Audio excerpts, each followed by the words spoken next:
Shocking na balita, Comelec gumawa ng drama para mapabigyan muli ang Smart Magic. Sa video na ito ay inihayag ni Maharlika at Attorney Glenn Chong ang totoong kaganapan sa pagdiskwalipika ni Comelec kay Smart Magic. Ayon kay Attorney Glenn Chong, gumawa ng paraan ang Comelec para mabigyan ng sapat na panahon ang Smart Magic para makapag-file ng TRO sa Korte Suprema. Atin pong alamin ang buong detalye sa video na ito. So ngayon mga kaibigan, mainit-init na balita, actually yes, kahapon ay ito ay ibinasura o niligwak ng Comelec itong loan bidder, okay? Dito sa itong loan bidder, ito basahin natin sa CNN. Loan bidder for 2025 automated polls ineligible, sabi ni Comelec. So alam naman natin at pinag-usapan na to namin ni Attorney Glenn Chong na ito talaga yung drama, okay? Ito talaga ang magiging drama nila na iantala and at pagbibigyan pa rin ang Smartmatic. So, actually, makakasama natin si Attorney Glenn Chong dahil, ito ay pinag-usapan namin ng sunod-sunod at ngayon bibigyan tayo ng update. Alright? So, mga kababayan, based sa article at dito ng CNN, ito, basahin ko. The Commission on Elections Special Bids and Awards Committee or the SBAC on Thursday declared the loan bidder for the 2025 automated election system ineligible, resulting in the first failure of bidding. So kaya naman hindi na natuloy, okay, ang bidding dahil unang-una loan bidder nga lang at ginanapan nila ng butas at kulang daw ito sa requirements. Ayan, ito tingnan natin. Mga palangga, nakakagalit talaga dahil ito yung sinasabi ni Attorney Glenn Chong actually na talagang gagawa ng drama ang Comelec para pasok pa rin nila ang Smartmatic. Ito na si Attorney Glenn Chong. Ayan, mga kababayan. Ayan, magandang araw. Attorney Glenn, ayan, salamat at nakabalik ka sa Pilipinas ng safe and sound. Ayan naman. So, bumati ka muna at marami sa iyo na ating mga kababayan, na makabalik ka ng safe sa Pilipinas dahil lalo ngang matindi ang ating laban. Thank you, Ate Claire. Ang mga kababayan, ako po ay nagpapasalamat kay Miss Maharlika dahil ngayon is already 2:30 in the morning sa Los Angeles, California at nakiusap po ako sa kanya na let's go live now. Kailangan nating pag-usapan itong kaganapan ng December 14. Ito yung kahapon yata, 15 today. I was still on the plane nung nangyari to. Just before I left, di ba, nag-live po kami ni Mama Harlika. Maagang-maaga yun doon sa LA kasi malayo yung nilakad namin that day. So, sinabi ko, nabantayan natin yung December 14. And while I was on board the plane, hindi na ako dumating maga. Ito na nga yung balita na iisa lang ang bidder na nag-participate doon sa bidding. So matandaan po ninyo, Ate Claire, mga kababayan, sinabi ko po na original schedule ng pagbukas ng bid documents dito sa 18.8 billion na kontrata para sa mga makina, sa mga vote counting machines ay end of November. Hindi pa po ako nakalis noon papuntang Amerika. End of November. Kaso, nilipat ng Comelec, pinagpaliban yon at nilipat to December 12. Ang sabi ni George Garcia, natandaan ko, dati sabi ko walang rason, pero may rason pala ang Comelec para mas marami daw ang makasali sa bidding process. Kasi yun yung gusto nila, ostensibly, apparently, yun yung pinapakita nila sa atin. Gusto nilang mas marami ang sumali. So, yun yung rason nila. End of November, nilipat nila yung deadline for the submission of bids and opening of bids to December 12 para mas marami ang sumali sa bidding process. Pero before that, mga kababayan, sinasabi na palagi ni George Garcia, bukang bibig po niya to, mga 4 o 5 bidders ang sasali. 4 o 5 bidders ang sasali. Kasama doon si Pivot International, si Miro Systems, and then si Smartmatic, then si Dominion Voting Systems, mayroon pang isa. 4 hanggang 5 ang sasali. So, pinangalanan natin Dominion Voting Systems, partner ni Smartmatic dati. Si Smartmatic, Miro Systems, and then Pivot International. Then, pagka 12, nilipat na naman nila to December 14. ito yung kahapon mga kababayan at Claire. Yeah. Lo and behold, isa na lang ang nag-drop ng bid documents. Mga Senior kababayan, assistant. you have the right to know. Ito yung drama nila. It's a very circuitous drama, pero napilitan silang gawin ito dahil maingay tayo. Maingal si Miss Maharlika, maingay akong maingay kayo mga kababayan. Napilitan silang gumawa ng napaka circuitous na drama na maraming pasakali dahil at the end of the day gusto nilang ibigay kay Smartmatic yung kontrata 18.8 billion. Kaya ibubulgar natin to sa publiko, sa inyo. Kaya magkasama kami ni Ate Claire para malaman po ninyo ito. Anyway, matraffic masyado sa Metro Manila ngayon. So habang nandiyan kayo sa inyong sasakyan, better make use of the time. Listen to us. What we have to say para you will know, alam ninyo itong drama ng Smartmatic at Comelec. So, eto na, sabi ni George Garcia, 4-5 ang bidders na sasali sa bidding process. End of November, nilipat to December 12, nilipat to December 14. Ito yung kahapon. Ito yung final deadline. Hindi na po nila malipat pa kasi maingay nga tayo. Yeah. Inaantay nila ang TRO ng Supreme Court para mabuksan pati ang bidding documents ni Smartmatic. And lo and behold, si Smartmatic ang papanalunin. So, kaya mga kababayan, I think clear, hindi na nila pwedeng i-postpone kasi pangatlong postponement na yan. End of November, December 12, December 14. Nakakahiya na masyado. Ang ingay-ingay natin. Obvious na. So gumawa na naman sila ng ibang eksena. Ibang kumbaga, drama, plan A, plan B. So, Attorney, sige po. Attorney Glenn, ang sinasabing dahilan ng Comelec kaya daw naging hindi ineligible itong Miro system, ito yung loan bidder, dahil kulang daw po sa English translation. Ang sabi dito, the SBAC said supporting documents of bid proposal lack English translation in the statement or single largest completed contract and that it had an incomplete undertaking to enter into a joint venture. So ano po ang ibig sabihin niya? Anong ibig sabihin niyan, brother? Sige. Ate Claire, mga kababayan, pag-usapan natin yan. Dito muna tayo sa 4 na bidder. Isa-isahin natin to para masundan po ninyo yung drama ni Smartmatic at Comelec. Ulitin ko, original dropping of the bids, deadline ng submission of bid documents, and then opening of the bids end of November. End of November na disqualify si Smartmatic. Kailangan nila ng panahon para tumakbo sa Korte Suprema at humingi ng TRO or writ of injunction. So, nilipat nila to December 12. Kulang pa rin. Kasi December 11 nag-file si Smartmatic. December 11 December 10. December 10 na nakapag-file si Smartmatic ng petition for certiorari with application. Very urgent application for temporary restraining order or injunction. So, December 10 na sila nakapag-file. Inayos pa nila kasi November 29 na disqualify si Smartmatic. So, it took them almost 2 weeks para ayusin nila yung petition nila. Gahol na sa oras. Hindi mabibigyan ng TRO on time. Nilipat na naman ni Comelec from December 12 to December 14. Ang gagawin naman ng Korte Suprema dyan, pasasagutin si Comelec. Pasasagutin sila petitioner, sila General Reo, Kernel Odonio, Frank Isaac, si Gas Dagman. Walang oras, 4 na araw, cannot be done. So, hindi na pwedeng ilipat pa ni Smartmatic, ni Comelec yung deadline. Kasi obvious na, very evident. So, hindi na nila pwede. So, kaya gumawa na naman sila ng ibang paraan. Mag-failure of bidding tayo.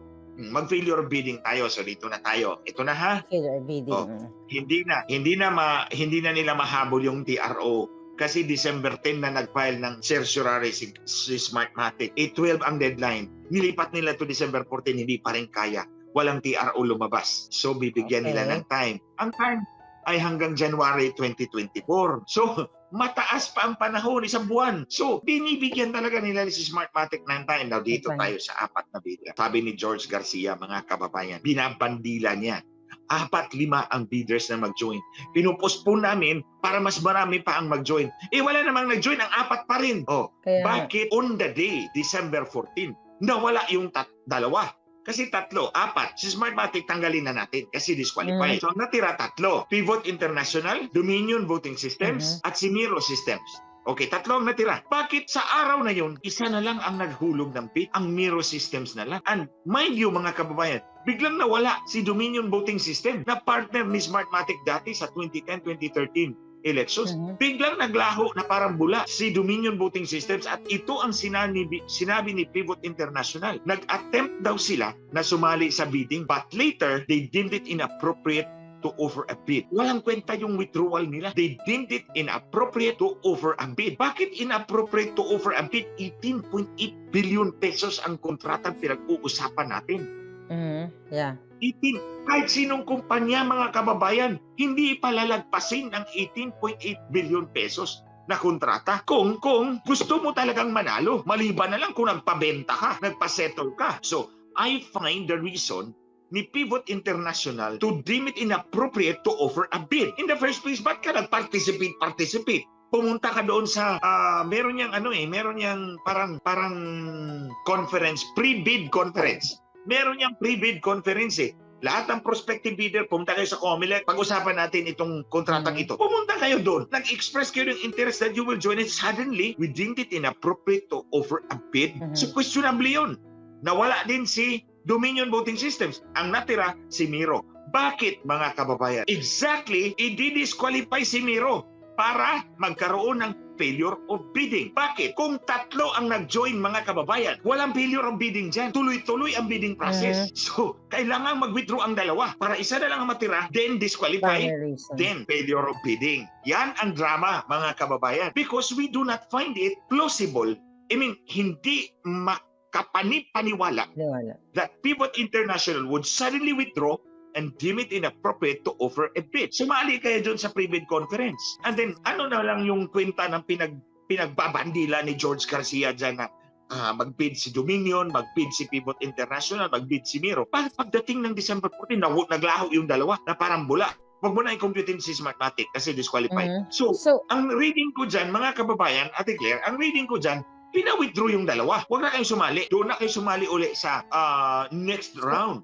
So parang kasabwat din si Pivot International at saka si Dominion. Ay walang rason eh. Yeah. Hindi ka panipaniwala yung sasabihin mo lang, we deem it inappropriate to offer a bid. Yeah, O labas na din. So nawala yung dalawa, so ang natira isa na lang. Mga kababayan, ibang usapan kung 3 ang bid documents na hinulog. Kung naghulog si Dominion Voting Systems, naghulog si Pivot International at si Miro Systems ng kanilang bid documents, all of them will be scrutinized. And kung sakali itong nangyari, si Miro System disqualified, meron pang alternative. Dalawa. Si Pivot International o si Dominion. But exclusively, walang kasali si Smartmatic dahil walang TRO at this time. Hindi siya pwede sumali. Parang sinadya, umalis kayo dyan, huwag kayo sumali, isa lang ang maghulog. So isa lang naghulog si Miro Systems kahapon. And how? Now, dito na tayo. Bubusisiin yan. May eligibility check yan. Yung mga documents. Ito na po yung sinabi ninyo, Ate Claire, mga kababayan. Unang-una, dinisqualify si Miro Systems ng Special Bids and Awards Committee dahil walang English translation. Walang English translation ang kanilang Statement of Single Largest Completed Contract. Meron po kasi yan sa Government Procurement Act, no? Mga kababayan, meron po tayo sa Government Procurement Act. I think it was Republic Act 9184. Kung hindi po ako nagkamali sa numero, Republic Act 9184, kung hindi po yun, baka nagkamali ako. It's the Government Procurement Act. Kung mag-bidding po tayo, dapat yung mga sasali ay meron na po silang natapos na kontrata na project na tulad nito. Kasi hindi po pwedeng mag-bid ka dyan. Kasi baka ang mag-bid dyan mga scammer. Magbibid lang sila, mananalo sila, wala naman pala silang qualification na tapusin yung kontrata o tapusin yung proyekto. So nag-require po natin gobyerno na kapag ikaw, Glenn Chong, contractor ka, sasali ka dito sa bidding na to, magpakita ka na meron ka nang natapos na proyektong tulad nito. Dati pa, single largest completed contract. Ang normal na requirement dyan is 100% of the bid of the approved budget of contract. So kung ang approved budget of contract, mga kababayan, ito yung approved budget of contract, itong ceiling. Hindi ka pwedeng lumagpas dyan yung bid price mo. So ang approved budget of contract ay 18.8 billion pesos. Hindi ka pwedeng lumagpas dyan. Dapat mas mababa ka dyan sa 18.8 billion. So dapat meron kang natapos na proyekto in the past, dati pa, na equivalent to that amount, 18.8 billion. So, Okay. merong sinubmit ang Miro Systems pero walang English translation. Yun ang sinabi ng COMELEC. Walang English translation ang Statement of Single Largest Completed Contract. So, ibig sabihin, merong natapos na proyekto si Miro Systems tulad ng election systems Uh-huh. na equivalent to 18.8 billion pesos na approved budget of contract pero walang English translation. South Korean, I suppose, because this is a South Korean firm. Yeah. So yan yung ground nila. The other one is doon sa joint venture agreement. Yung agreement, kasi di ba dapat joint venture yan eh. 40% owned by foreigners, 60% owned by Filipinos. Yeah. Okay, dito meron ako nakita. Ang local firms na kapartner ni Miro Systems ay Integrated Computer Systems, St. Timothy Construction Corporation, and Centerpoint Solutions Technologies Incorporated. Ito yung, kumbaga si Miro System ang foreign, ito yung tatlo ang mga local. Local partners nila. Integrated Computer Systems, St. Timothy Construction Corporation, and Centerpoint Solutions Technologies Inc. So ito yung tatlo. So meron silang joint venture agreement. Hinanap ng COMELEC na dapat they should be jointly and severally liable because that is the requirement of the law. Jointly and severally liable. So ang ibig po sabihin na kung may pananagutan po sila, babayaran po nila, dapat silang lahat are equally liable. So for example, si Miro Systems hindi na siya makapagbayad kasi nabangkarote siya. And the full amount can be claimed against Integrated Computer System or kay St. Timothy or kay Centerpoint in whole. So, apat yan silang kumpanya ha. Apat yan sila. Example ha, apat yan sila. So, kung nabangkarote si Miro, nabangkarote si Integrated Computer at si St. Timothy, si Centerpoint na lang ang natira. Centerpoint can still be held liable for the full amount. Kasi normally, sasabihin nila, hindi kami full amount kasi Centerpoint, si Miro 40%, kami 60, 20, 20, 20. So, hindi yun. Jointly yan. So, yun ang sinabi ni Smartmatic. In ani COMELEC, hindi jointly and severally ang word na ginamit, but jointly. Jointly. So, yes. So, ibang usapan yung jointly and severally. Pero, yun na nga. Ang tanong ko mga kababayan is this. Actually, pag sinabi mong jointly, they would still be all liable. Pero gusto ni Smartmatic jointly and severally liable. So, you can claim it against any one of the four. Pero, mga Pilipino naman tong Integrated Computer, St. Timothy, and Centerpoint Solutions, I suppose may mga abogado to. And they know exactly that the requirement sa joint venture nila is dapat jointly and severally. Bakit tinanggal nila yung severally? So, yun yung tanong ko. I suppose, itong mga tatlong kumpanya na Pilipino, may mga abogado to. And they know kung anong requirement ang batas. Bakit nawala yung isang word? So, you see, mga kababayan, it's as if Miro is intended to be disqualified. And you see, ang sabi pa ng COMELEC, anyway, pwede nyo namang i-cure yan eh. I-cure. O mag-provide kayo ng English translation. O dagdagan nyo ng severally. And then join uli kayo sa bidding. You see mga kababayan? At saka dapat ganito. bago sila mag-join sa bidding, may translation na. Kasi automatic na dapat yon. Ito nga ang sabi ng COMELEC mga kababayan. Miro is ineligible now. But in the next round of bidding, in other words, kasi failure of bidding, mag-bidding uli. Kailan? Sa January 2024. Mas malaki ang time na ibibigay na ngayon kay Smartmatic para makasali. Umeksi na eksena pa si Smartmatic doon na maghulog sana sila ng bid. Sinabihan na COMELEC, hindi pwede kasi disqualified kayo. Nagdrama pa ang mga mukong. Nagdrama. Nakita ko yon yung lawyer nila. Nagdrama pa ang mga mukong, mga kababayan. Kumbaga, ang tingin talaga nila sa Pilipino, tayo, kayo, ako, si Ate Claire, tayong lahat, mga bobo. Hindi po ka tayo tulad ni Bobo Marcos. Ginagago tayo ng gobyernong to. Ginagago tayo ng gobyernong Bobo Marcos. So, you see, ang sabi ng COMELEC, you can still join sa susunod na bidding. I-cure nyo yan, maglagay kayo ng English translation, or i-reform nyo yung joint venture agreement ninyo. For me, kung ako, ito lang ang natirang bidder. Gahol sila sa oras. So, anong gagawin mo? You cure that. You provide the English translation, you modify your joint venture, and then you are qualified. Bakit kailangan i-declare ang failure of bidding, and then bibigyan mo na isang buwan si Smartmatic para makukuha ng temporary restraining order or injunction? Kasi sinabi ng COMELEC, Ate Claire, mga kababayan, kapag may TRO, atali na nga yung kamay namin. Exactly ang sinabi ko. Sinabi ko yan noon pa.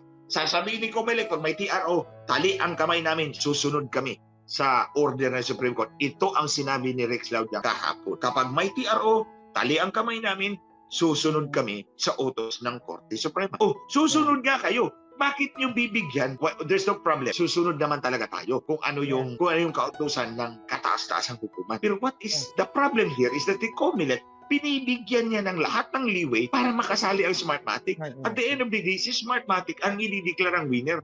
Dahil si Lisa Marcos, utos niya yan. Yun ang pinag-usapan nila. Maliban na lang kung matatakot si Lisa Marcos na she will be thrown under the train. Yeah. Kasi si Smartmatic nga, pinagkanulo si Bautista doon sa US Department of Homeland Security. O tingnan mo mga kababayan, may term yan eh. May term yan sila kay Bautista eh. Ang pinapalabas nila, pinressure sila, terrible pressure ba yung term na ginamit ng Smartmatic? Terrible pressure or unbearable pressure galing kay Bautista. Yun ata yung ginamit nila sa Homeland Security. Hindi kami ang makasalanan. Si Bautista, ini-exert yung terrible pressure sa amin na magbayad. So, kumbaga, ginatungan pa nila ang US Homeland Security na nagninegosyo lang kami, terrible pressure galing kay Bautista. Kaya ginanapan namin ng paraan yung pera na umabot sa kanya. We have to pay. Oh, so, kasi nga, ang payment ng Smartmatic depende sa signature ni Bautista eh. Yung mga milestones. Depende sa signature ni Bautista. Pag pumirma si Bautista, babayaran si Smartmatic. So yun yung terrible pressure na sinasabi na I'm not exactly kung tama yung sinabi kong terrible. Basta the word pressure is there. So, pinagkanulo nila si Bautista ngayon. Ikaw ha, mahuhuli na tayong lahat. Di ikaw ang ibala namin dyan sa Homeland Security. Ang agreement is, si Bautista lang ang kasuhan nyo. Si Bautista lang ang pangalanan nyo. Huwag nyo kami pangalanan, huwag nyo kami kasuhan, cooperate kami sa inyo. Kaya they threw Bautista under the bus. At ikaw, Lisa Marcos, ikaw din. One day, they will throw you under the train. Pati ikaw, George Garcia. Kasi mga traitor yan. Anyway, pareho naman kayo mga traitor. Pareho kayo. Yeah, sila. No. So, Attorney Glenn, ang question ko, makat lang kita. So, kasi kung ikaw ay isang contractor na you want to make money, di ba? Like itong Simiro system. So, posible ba itong tatlong to, Simiro system, at yung dalawang hindi nag-join sa bidding, kinausap, ng COMELEC o kung sino man o si Ahas, do you think pwede silang, hindi pwede, kasi parang hindi para sa kalaman ng taong bayan, kung ikaw ay negosyante at contractor, di ba, siyempre gusto mo makuha yung kontrata, di ba? So, bakit hindi ka sumali at bakit hindi mo pin-repair yung iyong translation, di ba? So, anong sa tingin mo ang nangyayari talaga dito? Yun ang Ate Claire, mga kababayan. Hindi ako maniwala na si Miro Systems maghulog ng bid documents na hindi ni-review ng abogado nila. May abogado yan. Hindi ito biro, mga kababayan. This is 18.8 billion pesos. Almost 400 million United States dollars. Hindi biro yan. Anybody na kukuha ng nasasali will get a lawyer. Remember, foreigners ito. And foreigners usually, pag pumasok sa isang bansa, they will get legal experts. Because we are talking of investments here. Ang pinag-uusapan natin, milyon dolyar ng investment. So, don't tell me, itong mga kumpanya nito papasok sa bansa na walang abogado at hindi nabasa ng abogado na kailangan mo ng English translation. What about the others? Sige, ganito. Dalawa. Ang iba, merong English translation. Yung single largest completed contract, walang English translation. Bakit yung joint venture agreement na drafted, I suppose, with Filipino lawyers, kasi tatlong kumpanya ang kasama dito, Pilipino, show the difference between jointly and severally in respect of liability. At alam nila ang batas, ang requirement ng COMELEC, dapat nandun yung term na jointly and severally. Bakit nawala ang and severally, jointly lang ang natira? So in other words, mga kababayan, Ate Claire, hindi katanggap-tanggap, hindi believable, hindi kapani-paniwala ang rason na ma-disqualify si Miro Systems. Besides, mas lalong hindi ka panipaniwala, nabigyan ng laho na parang bula yung dalawa pang bidder na malalaki, yung Dominion Voting Systems at Pivot International. Anong sabi ni Pivot International? We deem it inappropriate to offer a bid. Why all of a sudden? Nandun kayo sa pre-bid conference. So in other words, lahat ng ito, yun ang nga sinabi ko, Ate Claire, mga kababayan, hindi na kasi nila malipat. Mapospone yung deadline for submission of bids. At some point, they have to open it. Kasi maingay tayo. Binubulgar natin sila. So, gahol sa oras, walang PRO, anong gagawin natin? anong gagawin ng mga sindikatong ito? E di, gumawa na naman tayo ng Plan B. Plan A, Plan B. So, eto, magkunwari tayong failure of bidding. Then, January 2024 na uli. So, in other words, ni-repeat nila yung cycle ng bidding process. Inulit nila uli. Because that will give more time to Smartmatic. More time to Smartmatic to get a TRO. Because gusto nga nila si Smartmatic ang manalo dito. So, we don't know kung anong arrangement nitong tatlo. Yeah, yun yung... Because why all of a sudden, hindi mag-join, hindi sasali. So, eto, I think mga kababayan, kailangan natin ipaalam dito sa inyo. Because you have the right to know. And to someone who is not observing them, hindi natin maiintindihan agad yan, di ba? Mga kababayan, Yeah. kung hindi ko sinabi sa inyo yung mga dates, ito mga dates, ito yung mapapatunay na mayroong drama. May Because drama. otherwise, kung ano ka lang, kung to a plain observer, you will not see, especially kung hindi mo alam ang batas, hindi mo alam ang proseso ng bidding, hindi mo alam at kilala si Smartmatic. So, Yeah. ang trabaho namin ni Ate Claire dito, ni Miss Maharlika, is to make it understandable for you guys. Kasi Because- attorney... Go ahead. Sige po. Kasi Attorney Glenn, 'di ba? Nung dinisqualify nila yung Smartmatic, isa sa reason 'yon kung bakit nila dinisqualify. Parang kahit papaano bumango yung pangalan ni Bobong Marcos Jr. na kesyo na parang ay okay na, 'di ba? Kung sabi mo nga kanina kung hindi ka talaga hindi mo talaga obserbahan yung mga galaw nila, parang matutuwa ka, ay okay naman pala tong gobyernong ito kasi dinisqualify na si Smartmatic. So wala na tayong pag-uusapan. No? Glenn Chong, Maharlika, tumigil na kayo kasi dinisqualify na. Pero hindi nila maintindihan ng taong bayan yung catch ng pagka-disqualify, di ba? Yes. You are perfectly right. Tama ka.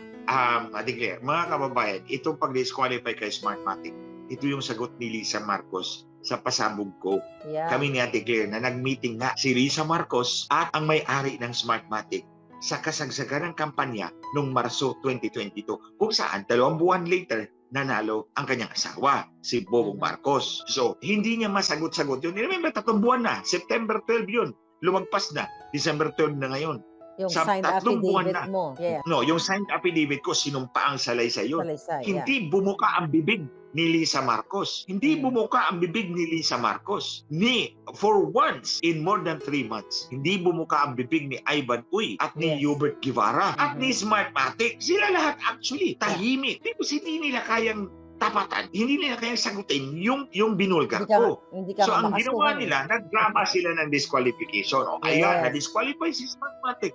So, Hindi manhihik totoo kayo. ang sinasabi ni Glenn Chong. Yun yung Yes. ibig nilang sabihin, mga kababayan. Yung drama ng disqualification ni Smartmatic is a subtle answer. Hindi siya direktang answer sa akin. Hindi siya direktang answer sa akin. Hindi siya verbal. It's a action na subtle, pero yun ang ibig sabihin. Na-disqualify sa Smartmatic o hindi totoo yung sinasabi ni Glenn Chong. Ang problema, mga kababayan, nilatag ko na sa inyo, drama lang ang lahat ng ito. So balik ko tayo, nag-meeting nga si Lisa Marcos at ang may-ari ng Smartmatic. Pero at that time, hindi niya alam na dakilang traidor si Smartmatic. Hindi pa niya alam that Smartmatic itself threw Bautista under the bus.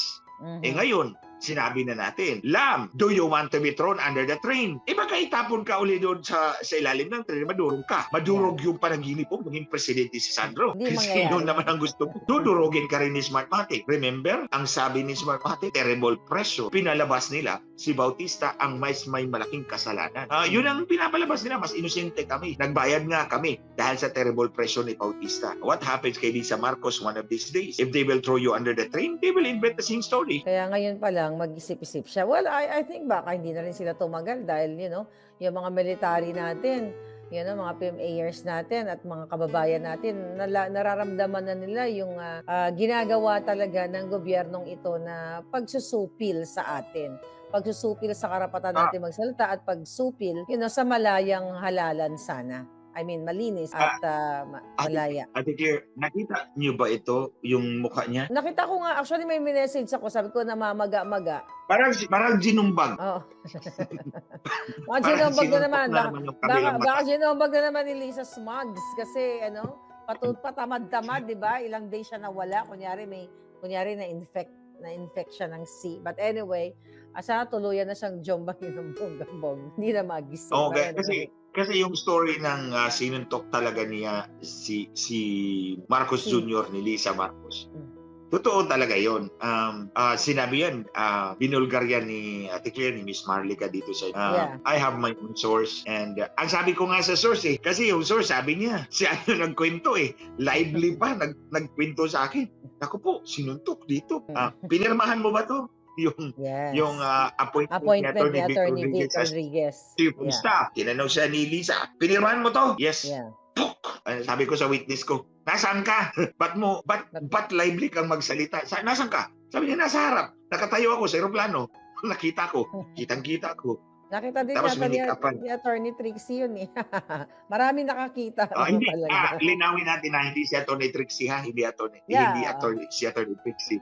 Lam, kung sino nagkanulo sa'yo na sinabi sa akin, nasa paligid mo na hindi ka na naman makatulog nito ngayon. Ayan, hindi ka na makakatulog kasi yung mga puting ahas nasa patabi mo.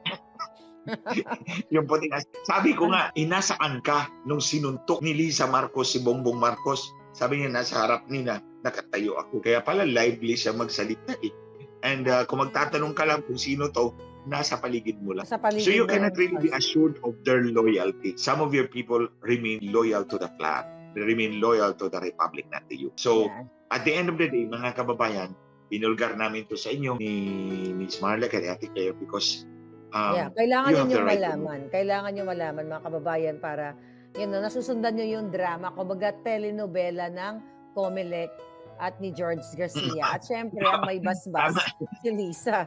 Yeah. Tama yun, Ate Claire. Telenovela nga itong naging telenovela na itong drama ni Smartmatic at ni Comelec at ni Lisa Marcos. So ang trabaho po namin ni Ate Claire, ni Miss Marlica, kami itong taga-report sa inyo. Reporter lang kami. Sila ang taga-gawa ng kanilang drama. Sila ang mga actors ng telenovela. Kami lang ang reporter. Kami yung nag-i-explain po sa inyo. And syempre, Attorney Glenn, i-share ulit natin kasi may mga bago tayong viewers, bago tayong followers dito sa ating channel na yung travel mo dito, for couple of days, for few days na tinravel mo dito. Maganda yung iyong mission. I-share natin ulit sa kanila kung anong i-expect natin sa mission mo dito sa Amerika. No, actually, mga kababayan, as napag-usapan na po namin to dito ni Miss Marlica, ni Ate Claire, and for the benefit ng mga new viewers po, doon po ako sa Amerika for about 9-10 days.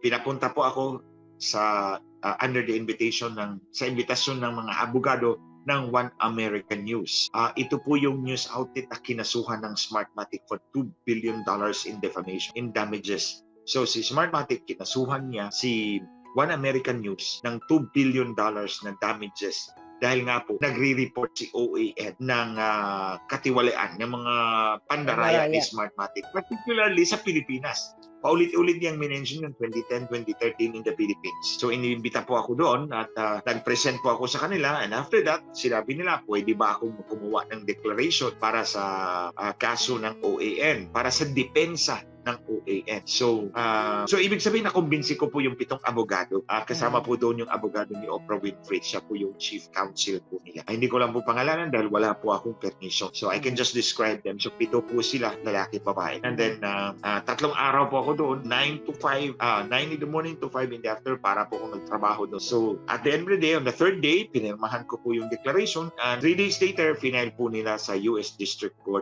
United States District Court for the District of Columbia.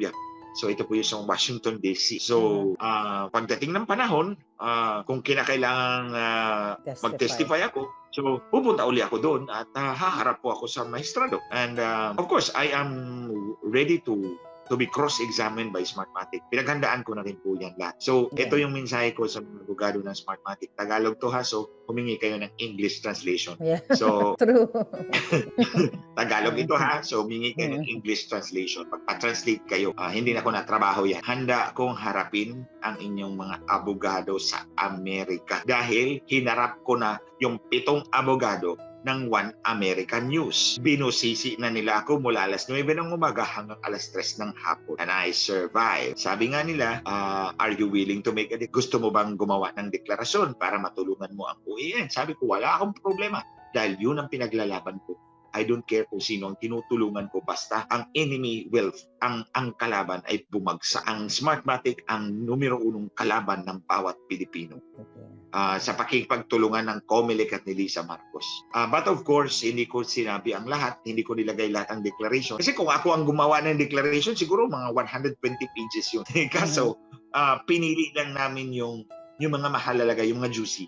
So 15 pages lang yun. So at any rate, meron akong mensahe dyan kay Lisa Araneta Marcos. If you're bright and smart, you would know what I mean. So, get a copy. Ito, Englishin ko sa'yo kasi Englishera ka naman. Lam, get a copy of my declaration. You can easily get it. Read it carefully. You will find out. Kung ano man ang sinulat ko dyan, whatever I have written there, I have a message for you. Do you know what to do? You know what to do. Just don't betray us all and don't cross my red line. You know what will happen. Wow.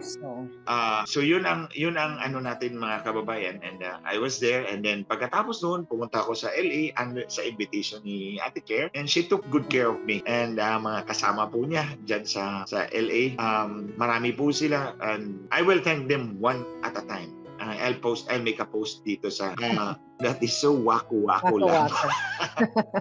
Terminology niya yan, Tawa sabi ako ni dito. Minda Diaz.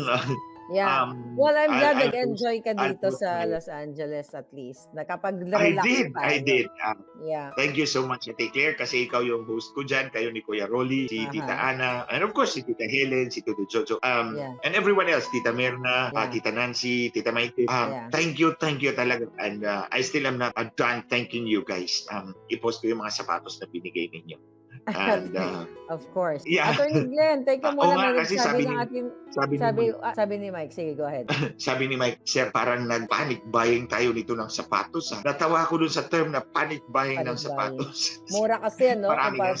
Kumpara sa Pilipinas, talagang bonggang-bonggang ating shopping. So sabi ni Darling, malayo mararating ang pera mo. Sige po. Yeah. So what's the next move daw, Attorney Glenn, dito sa laban natin? What's the next move? That's a good question. Subaybayan natin itong teledrama ng COMELEC at Smartmatic. Ito talaga, you know what, mga kababayan, pasalamat talaga tayo kay Ate Claire, kay Miss Marlica. It's already 3:30, almost 3:30 in the morning in LA. Kung tama, actually, 3:13 in the morning sa LA.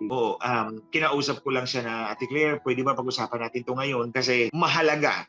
Kararating ko lang kaninang umaga, and kailangan nating ipaabot to sa ating mga kababayan because it's fresh. And para makita ni Smartmatic, ni COMELEC, at ni Lisa Marcos na nakabantay kami. Binabantayan natin sila. And we will, binabantayan natin sila, we will disseminate this to the widest audiences possible. So, yun. Sabi ni Joy Reyes, baka ipatawag din tayo ng Congress. Yun nga inaantay ni Attorney Glenn Chong, Joy. Ayaw nga siyang ipatawag, dahil takot sila. Ate Joy, pagpustahan tayo, hindi ako ipapatawag dyan kasi takot sila kung anong pagsasabihin. Takot sila kung anong mga sasabihin ko doon. Takot sila. You know what? If you have so many skeletons in the closet, you will not dare to open the closet, di ba? Sure. So, ako wala akong kinatatakutan dyan because I have no skeletons in the closet. So, hindi po nila ako tatawagin. Hindi po na ako ipapatawag. No matter how much I shout, hindi na ako ipapatawag dahil takot sila sa bunganga. Yan. So, at least na-update na natin sila, Attorney Glenn, and any last beautiful words para sa ating mga palangga. Ate Claire, pasalamat tayo sa papa ni Princess Duque. Sir, maraming salamat po sa pagsusubaybay po. Rest assured, we will keep fighting for our country. Thank you so much, sir. And thank mga you, kababayan, sir. Thank you sa ating mga kababayan na nakatutok sa. Shout out din pala sa aking, sa ating mga followers dyan sa kanilang boarding house. Alright? Na nanonood daw, nakatutok sa atin, Attorney Glenn Chong. Nakatutok sila. Teka muna, nandito yung kanilang message actually. So, nakatutok sila sa atin dyan sa Vicente Cruz. Talagang binaabangan daw yung iyong mga, yung laban dito sa Smartmatic at particularly sa One American News. So, nagpapahatid sa iyo ng pasasalamat sa paglaban. Actually, Ate Claire, tayo magpapasalamat po tayo sa kanila. Thank you sa inyong lahat na nanonood ngayon at manonood pa. Sa inyong lahat na tumutulong po sa ating laban. You see, kapag binubulgar natin sila, binubuljak natin sila at nalalaman ng taong bayan, they are forced to invent ways. Diba? Ito ngayon, kaya nga tawag ko circuitous drama. Sa halip na diretsong ibigay kay Smartmatic yung kontrata, nahiya pa mga gago. Nahiya na mga gago sa atin, sa taong bayan. So, ang gagawin is, nagdrama. hindi na pwedeng i-extend. Ibang drama na naman ito. Ito na naman yung failure of bidding. So, kaya bantayan natin ito mga kababayan. And your help means a lot. At the end of the day, may hiya pa rin itong mga ito. At kapag booking na, baka bibitawan na finally ang Smartmatic at makawala ang ating bansa. I So, hope Ate Claire, I will nga. not hold you Baka so- matakot. so long. Baka matakot na sila. Thank you, Attorney Glenn Chong. And talk to you Thank you for soon. this Thank you time. very much. Ate Claire, thank you mga kababayan. Thank you po sa pagsusubaybay po sa programa, sa live po ni Ate Claire. Suportahan po natin ang kanyang mga vlogs. Ipakalat po natin. Maraming salamat po.